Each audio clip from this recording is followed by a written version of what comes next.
नमस्कार, मेरा नाम अतुल कुमार पांडे। मैं एक कंसल्टेंट न्यूरोलॉजिस्ट हूँ, अलीगंज न्यूरो हेल्थ क्लिनिक से। पॉल्यूशन जो है हमारे सोसाइटी में, एटमॉस्फेयर में काफ़ी बढ़ गया है। आजकल बड़े-बड़े शहर जैसे दिल्ली है, वहाँ पे पॉल्यूशन का लेवल आपका 400-500 एक्यूआई के ऊपर भी चला जा रहा है। और पॉल्यूशन से लंग्स की प्रॉब्लम ऑब्वियसली होते हैं, सांस में दिक्कत ज़्यादा आती है। बट एक चीज़ जो सब लोग मिस करते हैं वो है कि पॉल्यूशन की वजह से ब्रेन की प्रॉब्लम्स भी बढ़ते हैं। जो जितने भी न्यूरोलॉजिकल डिजीजेस हैं, बहुत सारे, वो भी आपका पॉल्यूशन की वजह से होता है। इस वीडियो में उसी के बारे में मैं चर्चा करूँगा। पॉल्यूशन, अब जो पीएम पार्टिकल 2.5 से अबव है, वो देखा गया है हमारी बॉडी में 2 तरह से इफेक्ट करते हैं। एक है डायरेक्टली, एक है इनडायरेक्टली।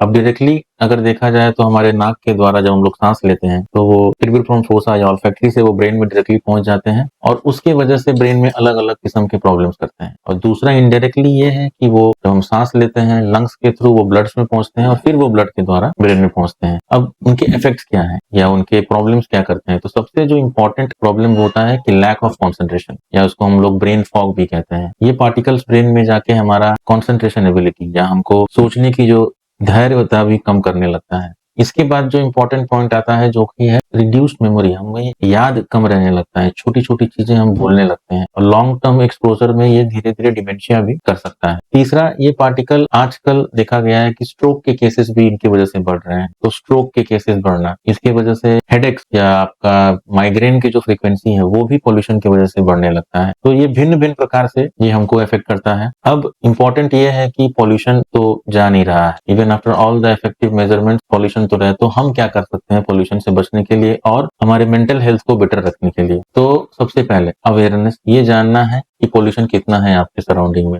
और जहां तक हो सके अगर पॉल्यूशन बहुत ज्यादा है, अगर निकलने की कोई जरूरत नहीं है तो घर पे ही रहें और इंडोर एक्टिविटीज में ही करें। दूसरा, अगर निकलना भी है तो N95 मास्क पहन के ही आप बाहर निकलें। जो बच्चे हैं या बूढ़े हैं उनको एटलीस्ट जहां तक हो सके बाहर नहीं जाना। उसके बाद हम कर सकते हैं हाइड्रेशन। पानी जो है बहुत इंपॉर्टेंट है। जितना हमारा हाइड्रेशन बॉडी में ज्यादा रहता है तो जो टॉक्सिक मटेरियल इनहेल हुए हैं या जो हम लोग सूंघ के अपने शरीर में ले गए हैं तो वो उतना जल्दी क्लियर होता है, तो हम डिटॉक्सिफाई होते हैं। तो पानी पीना या हाइड्रेशन प्रॉपर रखना बहुत जरूरी है। डाइट, प्रॉपर हेल्थी डाइट, आप थोड़ा सा खाने पर थोड़ा जो फ्रूट्स हैं, जो ग्रीन वेजिटेबल्स हैं, इनको थोड़ा सेवन ज्यादा करना है और जो जंक फूड है उनसे थोड़ा दूर रहें। तो इन सब चीजों से हम लोग पॉल्यूशन के जो बैड इफेक्ट हैं उससे थोड़ा बच सकते हैं और अपने ब्रेन हेल्थ को भी हम लोग बेटर कर सकते हैं। मैं doctor Atul Kumar Pandey, consultant neurologist, neuro health clinic Aliganj. Hopefully आपको ये वीडियो समझ में आया हो, और अगर कोई भी प्रॉब्लम इस किस्म की आपको होती है तो आप उसके बारे में मुझसे इस वीडियो में नीचे पूछ भी सकते हैं, या अगर आपको कंसल्ट करना है तो यहाँ पे क्लिनिक पे आके कंसल्ट भी कर सकते हैं। Thank you.